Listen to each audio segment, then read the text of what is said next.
We are here live in Vegas at the Speed of Culture podcast, and today we are thrilled to be joined by Milo Speranzo, the Chief Marketing Officer for Lenovo North America. With a career that spans the U.S. Air Force to entrepreneurship and now leading Lenovo's marketing efforts, Milo has been instrumental in driving Lenovo's brand relevance in high-growth sectors like sports, tech, gaming, and AI-powered innovation. Milo, it's so great to see you today, and welcome to the show. Thank you so much for having me. It's Absolutely. great to be here. I need an intro like that everywhere I go. Take me everywhere you go. Yeah, there you go. I love this. Yeah. We're here at CES, and yesterday I had the privilege of attending an incredible presentation that Lenovo put on at the Sphere. Yes. And I would love to just talk a little bit about that to kick off. First and foremost, what gave you guys the conviction to dive forward with such a big presentation and do it at the Sphere? Yeah, multiple factors. The platform of the Sphere is, obviously world renowned, and to be a part of that and to be a part of CES is absolutely amazing. But frankly, last year when we were here, we did a pivot with CTA and worked a little bit more B2B and less consumer at the event. And we didn't know how it would go. So we had some amazing results and customers that wanted to attend, that were maybe non-traditional CES attendees. They were very much small and medium businesses that wanted to see what the next gen of tech was. And we saw some of our large global accounts even want to attend and be a part of, if it's just the atmosphere or Vegas in general. But we had a really good showing last year from a commercial perspective outside of consumer. So we started to ideate after that and said, we typically have our annual event in North America in October. And it's very much what you saw at the Sphere, minus the giant globe with amazing visuals. But it's a hybrid consumer commercial event. And after the event last year, we started to think, why don't we just do it all here? Why don't we do it all at the Sphere during CES? And slowly, with conversations happening with the Sphere and with CTA, it all came to fruition in the summer of this year, and we made it happen. So very excited to do it. And the turnout was honestly beyond it felt like it was a concert. It was completely sold out. Yes, it was. It was completely sold out. Yeah, we had over 14,000 in the Sphere. And what was even more interesting was we had Gwen Stefani afterwards, which was an amazing concert, by the way. And we had a lot of folks, well, not a lot, but we had some leave, matriculate out. And they were there really to see the Lenovo launches and releases. Which it was, we didn't want to see anybody leave. We'd stay for Gwen, and we did. Right. It was amazing. But we did take that as wow, they really did come to our stuff matters too. Yeah. It was nice. And of course it wasn't just like a keynote, it was a full-scale production, and you had your partners from Microsoft to Intel and AMD, NVIDIA. You had Jensen Huang, who's one of the most important people in the world right now, in the business world, let alone the tech world. Yeah. What goes into a production like that to kind of go through step by step, all the talking points, obviously the production side, coordinating with the partners, and what's that been like over the last 6 months? Yeah, I mean, it's as you can imagine, it's a mind-numbing amount of emails. Yeah. For one, a lot of communication and over-communication. But as the other marketers who might be listening will know, it is even beyond the production, there is paying for it and the sponsorships and the politics of who's on stage and when, and how we actually deliver the visual of the show, and all of those complexities were, one, I think, very expertly handled by the team. I could not be more proud of not just marketing, but Lenovo holistically. So as we pulled it together, marketing took the lead in a lot of the areas, but we really relied on some of the, let's call it the adjacent organizations. Sales. We needed sales to drive the attendance. Mm-hmm. With that 14,000 people, we did email blasts and we did all. Nothing worse than performing to an empty room. Yeah. The room's the Sphere. Yes. And when it's that big of a production, the traditional, let's call it marketing strategies around, digital and advertising, you're not super confident that will fill all 14,000 seats. So much competition at CES. Oh my God. It's everybody. To go to the Sphere, a little bit off the beaten path of the CES trail. It is. To spend 2 to 3 hours that's no easy feat with everything else that's going on in Vegas right now. Yes, you're absolutely right. So it was sales took the lead on, let's call it audience acquisition, and marketing played a role in all of that. Our corporate marketing team and comms team took the lead on developing the production piece. Our alliances team took the lead on interacting with Jensen and Lisa and Cristiano. Youssef Mehdi, who's a good friend of mine. He was there. Yeah, it's amazing. Microsoft was a big player. They're a big player in that, and also a big player in some of our announcements. So we all took, we bifurcated the responsibilities a bit, and then had a central, let's call it ownership team. We had one person and 3 people working with that person to orchestrate really what was everybody in Lenovo working to deliver what you saw at the Sphere. It was a company-wide effort. I'm sure. So let's shift gears a little bit to what you actually revealed and talked about. I'll let you do the honors in terms of what was announced yesterday and why you were so excited about it as the CMO of Lenovo North America. Yeah. So we, I'm obviously a big homer here, and I'm going to give you the Lenovo speak, but I am honestly very, very proud of what we've done and the risks that we're willing to take and how we lean forward. And there's items, for instance, the wearables that we are very much involved in. We have, late stage concepts. We're ready to go to market. And there was a discussion of, hey, do we want to talk wearables? Absolutely. We want to talk wearables. Do we want to talk, then Kira, the announcement for our AI agent that is really an orchestrator that orchestrates all of these AI tools across all devices. And Kira is amazing. Our new Think System servers that inference, which you need for all enterprise level AI, are just killing the benchmarks. I think we had, I forget the number of world records. I love the healthcare example that you gave if you're a hospital. The MRI patient data and how important that is. Yeah, and it's securing on-prem the data as well as reading that MRI. So that's amazing.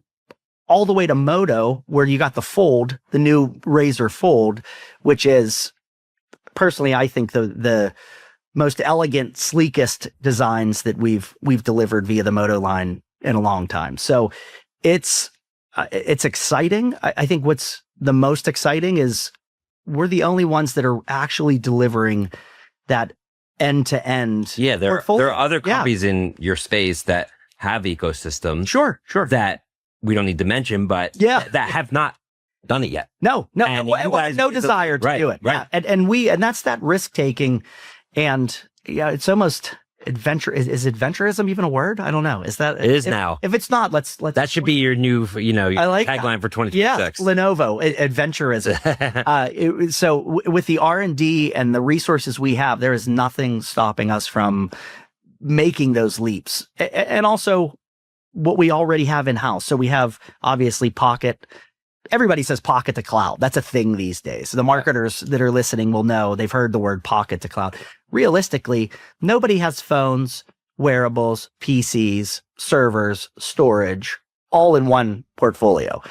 The competitors will say that they work well with this other device provider but in real life, we actually have the ecosystem, which enables us a pretty big differentiator in AI, especially when it comes to Kira, for instance, to be able to really navigate your day, build that personal AI twin that's going to give you more efficiency. Yeah, superpower you. Yeah, it's really going to superpower you. That's a great way to put it. Yeah. So, there's a lot of themes that I kind of extracted from the story that Lenovo told yesterday. Mm-hmm. First of all, it was on kind of the edge computing aspect where the demands of AI are only going to continue to grow. And if you're relying on the cloud to deliver, it's going to take more time. And there's a lot of use cases where you want that compute to happen on the device itself. Yeah. Whether it's your laptop, your phone, et cetera, that will give you, you mentioned the privacy aspect, but the speed, et cetera.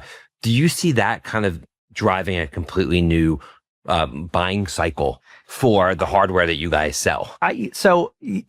Yes, I see the evolution of AI driving an accelerated buying cycle. So we're starting AI is, in its infancy, not in First inning. We're in the first inning, for sure. first inning. I believe. Yeah. Yes, I agree with you.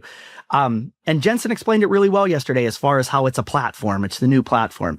But as we evolve from an AI perspective, we're starting to see these new, let's call it consumer demands. And one of the consumer demands is privacy. So last year, privacy was kind of talked about in the periphery, and and it was one of those.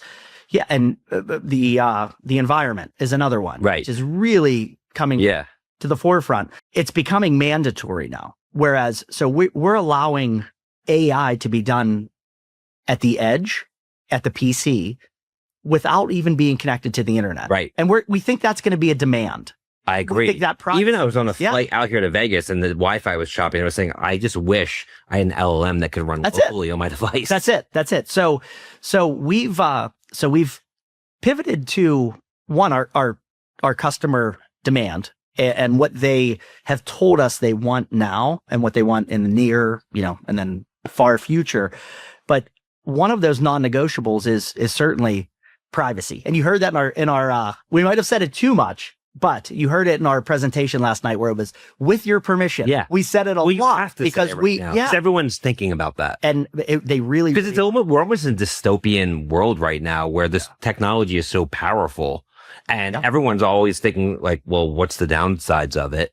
How can I control it? You have this kind of counter narrative of AI, and the way that I think you hit that is the way that Lenovo did yesterday. You hit it head on. You can share as much as little as you want. We have this powerful ecosystem. Put it to work for you the way that you think is best for you. That's it. Yeah, that's it. And then functionality wise, it actually functions better. So when you talk buying cycle, having that LLM kind of when we say on-prem, it's usually an enterprise discussion. Right. But having it on the personal cases on-prem, is a consumer at the edge somewhere, where you can leverage it on a plane or even in the middle of Vegas, but privately. Yeah. So we do think that is, we do think that's going to spark a bit of that new consumer buying cycle from an enterprise perspective and B2B, which we also hit on deeply here. Like we talked about, that buying cycle for AI PCs is already, it's crazy. Demand is right now. So. Because like laptops had a moment during COVID where it's like, it was all about mobile. And then once COVID hit, everyone was buying new laptops and even desktop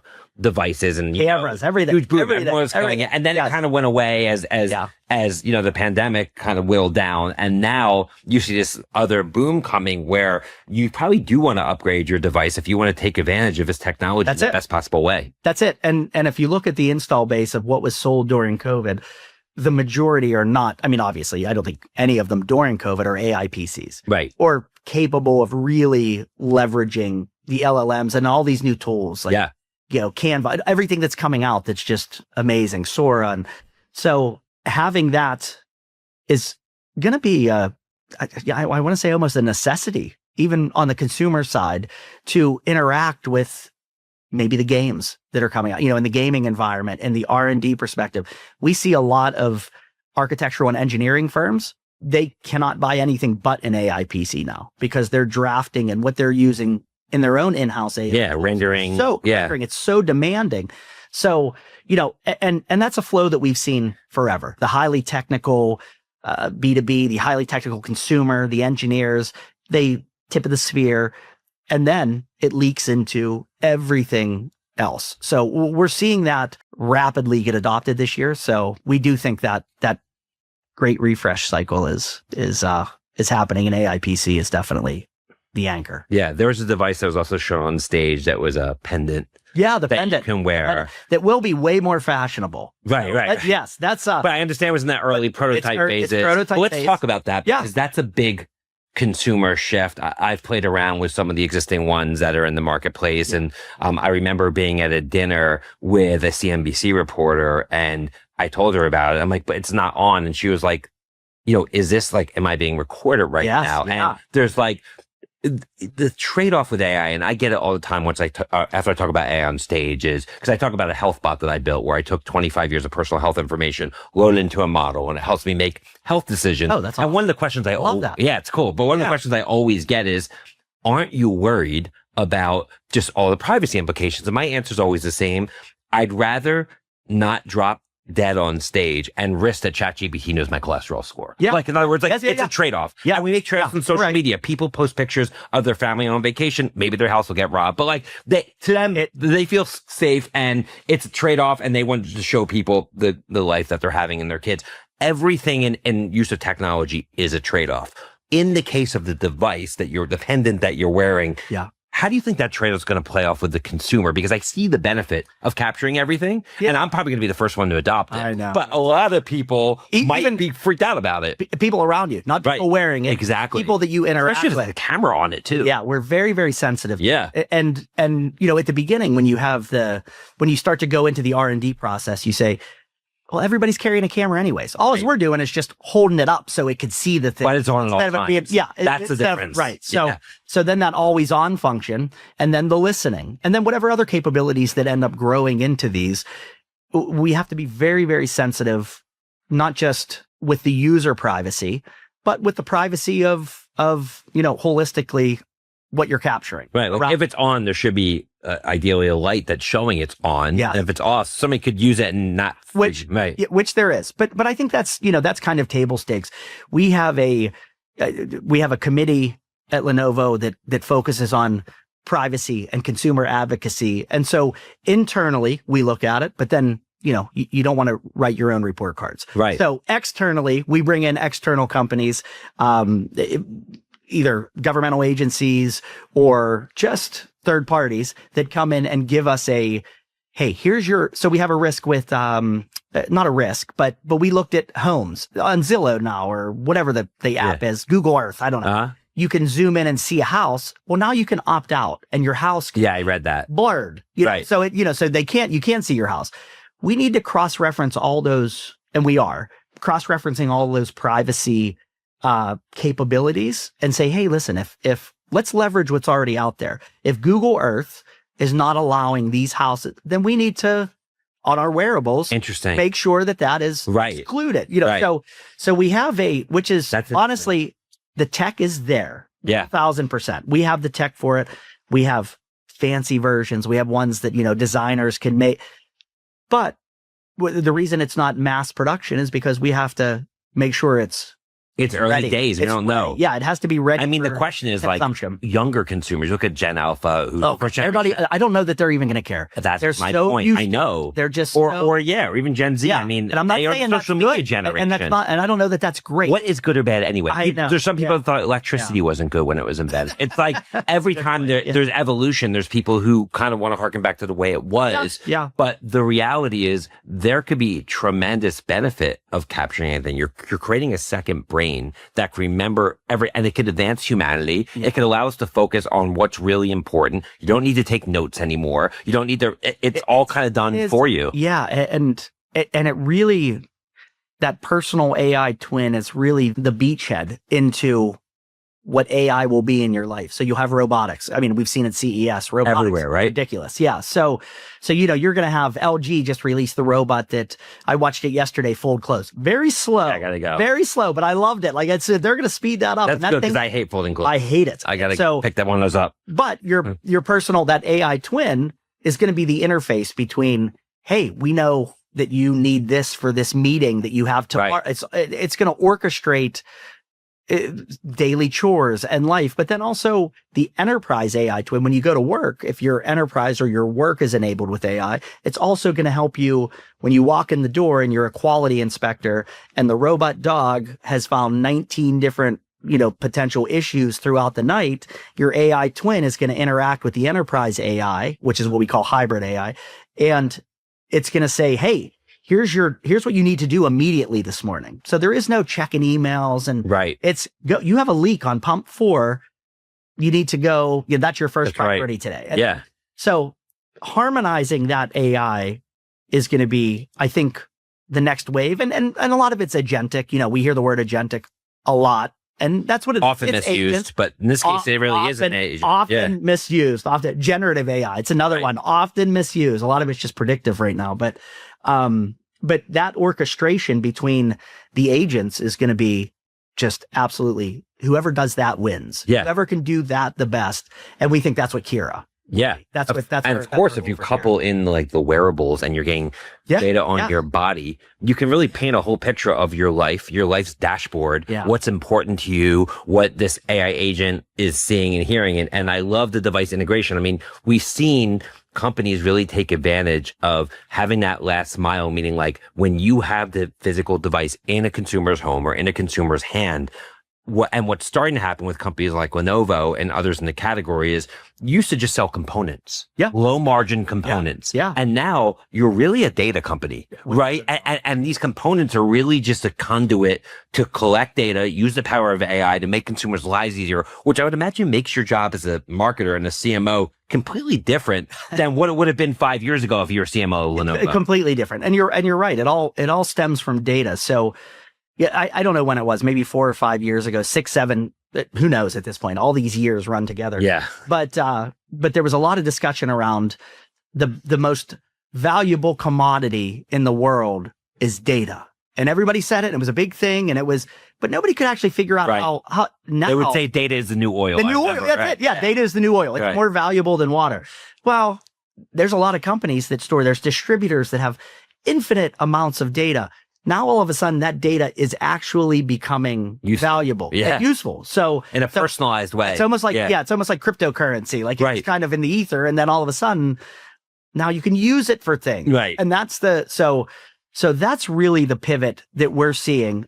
And in marketing, it's the same way. So it has changed how we do analytics, and you're very aware of, brand studies, how we engage, consumer engagement. There's all these external data pools that are now available to us that show we've had major insights, like ITDMs, IT decision makers, are not the ITDMs we think all the time. It's especially in the AI world. We're seeing chief financial officers drive the IT evolution inside a company faster than a CIO, because they're like, hey, we need this AI tool so we can reconcile at the end of the month, so we can do the shareholder thing. But you don't have servers that can handle that. And they're pushing the CIOs. So now we're marketing to these, let's call it non-traditional ITDMs. So data is very much, to your point, changing the way we do marketing, for lack of a better term. Absolutely. Yeah. So moving forward here in 2026, it's another big year. Not only did you have this incredible presentation to Sphere yesterday, but you are a major sponsor of FIFA World Cup, and it's here so excited in the US. Yes.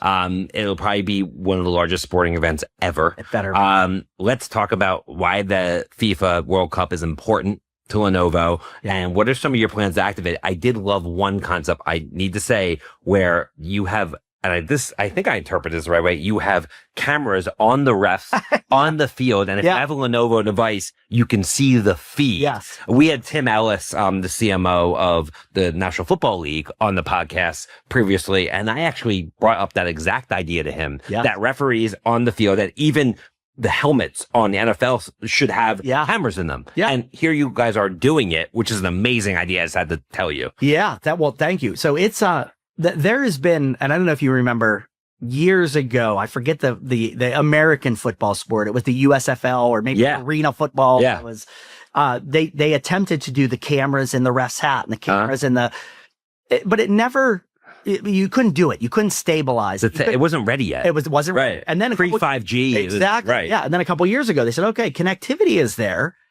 Let's try it again. And they did. They tried it again in a couple, I think in some cricket matches and I think even in some football a little bit.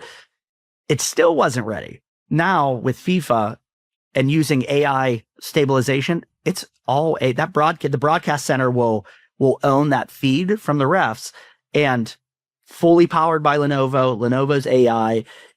AI is the critical function for making that commercially viable. So it's a product that will not be viable. First it was data, then it was the hardware, and now it's AI. Now it's AI. Yeah. Right. So AI stabilizing that, and FIFA as a whole is very, very exciting for us. I can't say how excited I am to go and actually see some World Cup matches in the States and be a part of it. But FIFA's mission really aligns with what we wanted to do for small and medium business. We want to leverage AI to democratize essentially their ability to compete for small, somebody that starts an Etsy business or somebody that has a small dental practice. that maybe in the past couldn't compete with bigger franchises or chains. And the AI is that level setter. So AI allows them to punch way above their weight. And we want to deliver that to our small and medium business customers and allow them to compete at a level they never could, which will create jobs. And it's a great story. FIFA wants to do that with the countries. They want Tanzania to be able to use the analytics that England could only afford to crunch data wise. And so with FootballAI, which is what we developed in conjunction with FIFA, we're doing that same thing. We're democratizing the analytics. Every country, the smallest countries to, the biggest, will all have the same ability to parse the data. When Messi comes in and he does this, there's an 80% chance he's going to pass. Right. We're giving that data and allowing these smaller countries to punch way above their weight. Cool. So yeah, it's really exciting. So when we started working with FIFA, we had a lot of, let's call them marketing meetings, where we said, what are your goals? What are your, let's see where we can work together. And it's been seamless throughout the past year since we inked the deal. And then you'll see on the stage, automated AI offsides that we're going to have, the VAR with our. You're putting your technology to work in practical ways that allow people to see its power and efficacy. Yes. So we think it's going to be a showcase for one, world's most popular sport, but also the Lenovo ecosystem. Very cool. So exciting. So shifting gears as we wrap up here, and this is such a great discussion. I can't wait for our audience to hear it. We'd love to just talk about you and your leadership style as CMO. Yeah. And first and foremost, what do you think you did right along the way in your career and professional journey to put you in a position that you're in today? I don't know, but I know what I did wrong. Okay. So Let's start with that. I think that might be what I did right. It's recognizing the things that you could have done better. So I there's key mentoring moments in my career as I pivoted from, I was in the military. I had no real transitional skills into the private sector. And then what happened? And then I got out. I knew some IT. I was passionate about something. So I went into the IT field and I started working for some government contractors because that's what I knew. I came from, the military, the DoD side of the house. And as I started doing sales, started at sales. And I said, okay. And I looked at the environment and I said, marketing, that might be more me. That seems fun. So made the pivot slowly through networking and engagement inside of the companies I worked doing sales. And then I made a transitional pivot and it was a sales and marketing role. And then it was just a marketing role. But, throughout the entire process, authenticity, and I know everybody says that, being your authentic self. Your true self. Yeah. And having not being work Milo and home Milo, but just being Milo. Yeah. Right. Yeah. And having those conversations openly and building trust with one, the company, but also the people around you. People got me to where I am. There was a lot of things that I didn't know and a lot of false starts, but a lot of people that I was authentic with and opened up to that really, I would say were much more willing to mentor and guide me and say, oh, no, don't do that. Focus here. This is where you want marketing. Don't think of marketing as PR. Think of it as, and they rein you back in. So I really do think authenticity, relationship building, trust, and sometimes you get burned on trust. Sure. I got to be honest. I mean, there's been times in my career where I've really trusted somebody or something, a process, and the process did not work. Right. Or the person was not there necessarily to mentor, but to, maybe get themselves ahead. And you just move past it. You got to have, be a goldfish in a lot of ways, forget the things that, maybe were outliers that, I have 10 amazing relationships with trust and authenticity and one real shitty, So that one, you got to just forget and you got to move on with those other 9, and 90% is a heck of a ratio. So it's authenticity, learning, trust, relationship building, networking. Once you get in, it's going to get you wherever you want to go. And that's been my, awesome. That's been my philosophy. So with that, to wrap up here, we always ask our guests if there's a saying or mantra to help Oh. kind of encapsulate the professional journey? Oh my God. Everything that I do is going to be, it's like Ted Lasso sayings. So I feel, I feel like I'm cheating it, but it's to be a goldfish. But also learn. Yeah. And we're doing that with the Sphere. The Sphere was amazing. What we did at the Sphere was, I'm so proud of it.